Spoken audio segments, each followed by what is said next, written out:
Dober dan, sem skupaj.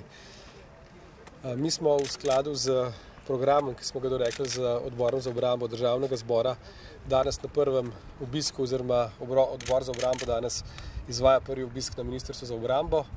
Sam obisk smo razdelili v dva dela. V prvem delu smo na ministrstvu samem predstavili organizacijsko shemo ministrstva in si pogledali Nacionalni center za krizno upravljanje in pa Center uprave za zaščito in reševanje za komunikacijo. V drugem delu današnjega obiska smo pa sedaj v vojašnici Franca Rozmana Staneta, kjer je naša vojska pripravila prezentacijo opremljenosti, orožja, druge opreme in pa seveda v naslednjem delu tudi same usposobljenosti za prikazom posameznih vaj.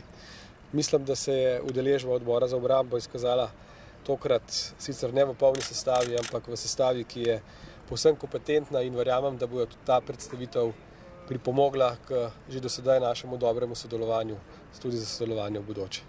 Ja, gospod minister, zdaj zanima nas tudi, kako bo šel v bodoče z sodelovanjem na misijah v tujini, recimo v Afganistanu. Bo vojska v bodoče sodelovala? Ja, to odločitev, kot veste, v skladu z zakonom pri nas sprejme vlada. Moje stališče glede tega sodelovanja je jasno že od samega nastopa funkcije. Že na hearingu sem povedal, da bom zagovarjal stališče, da se skupaj z zavezniki, tako kot smo v Afganistanu oziroma na druge misije prišli, tudi umaknemo. Torej jaz bom na podlagi analize, ki bo predstavljena v naslednjem tednu tudi v odboru za obrambo in pa odboru za zunanje zadeve, predlagal, da vlada sprejme sklep, da v vseh misijah, v katerih sodelujemo danes, sodelujemo tudi v prihodnje. V Afganistanu sicer z zmanjšano posadko, ne predvsem zmanjšano, ampak zmanjšali bi posadko za cirka 10 pripadnikov, kar pomeni, da pokažemo slovenski javnosti res namen, da se bomo v letih 2013 in 2014 postopoma umikali in seveda skupaj z zavezniki po letu 2014 tudi zapustili to misijo. Kako pa varčevalni ukrepi znotraj vojske zdaj v sklopu teh protikriznih ukrepov, recimo?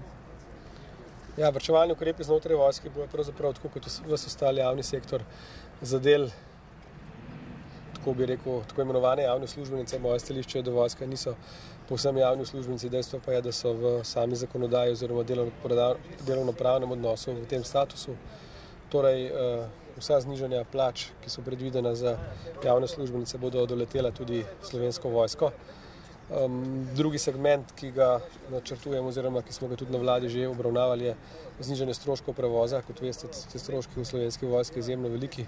Tukaj bomo šli v dveh smerih. V prvi smeri bomo poskušali čim več pripadnikov z novo strukturo oziroma formacijami Slovenske vojske prerazporediti bliže svojemu domu, se pravi na načelni ravni, znižati stroške v kompletu, v racionalizaciji znižanja stroškov prevoza, bomo pa seveda ali pa bojo seveda tudi tisti ostali pripadniki, ki se vozijo dlje, deležni teh varčevanj.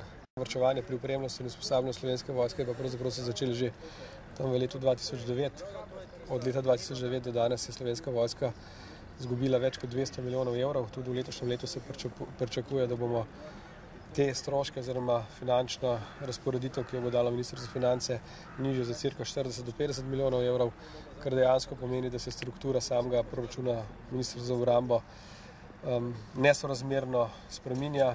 Gre za to, da bomo spet povečali procent deleža plač, ki ga imajo v tem proračunu vojaki in ostali uslužbenci, in pa seveda zmanjševali naložbe, investicije in usposabljanje, kar seveda za Slovensko vojsko ni dobro.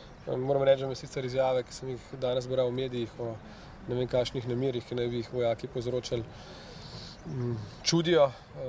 Nismo se pogovarjali v tej smeri, tudi ne vem, če so bile te izjave povsem korektno prenešene.